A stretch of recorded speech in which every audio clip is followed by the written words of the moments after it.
Dubayga manga o'xshab pishak yemanglar. Xos sababini tushuntirib beraman sizlarga. Boshida Dubayga kelishimizni eshitganimda to'g'risi xursand bo'ldim. Lekin bitta narsa meni tashvishga solardi. Dubayga bolalar bilan borishimiz shart edi.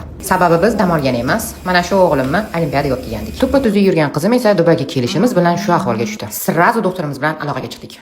Mahal bering.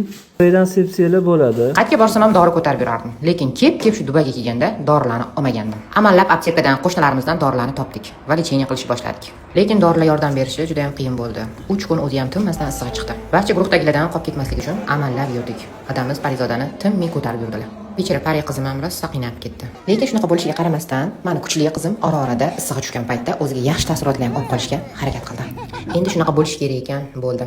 Nima ham qila olardik? Bolalarimni birinchi marta sayohatidan yaxshi taassurotlar qoldi degan umiddaman. Asosiy sababchimiz o'g'lim esa olimpiadada ishtirok etib, oliy birinchi o'rinni qo'lga kiritdi. Va shu kunning o'zida u ham shamolladi. Endi asosiy dardimni aytaman, qizlarjonlar. Agar Dubayga dam olgani kelmoqchi bo'lsanglar, iltimos siradan farzandlaringlarni, bunaqa yosh bolalaringlarni olib kelmanglar.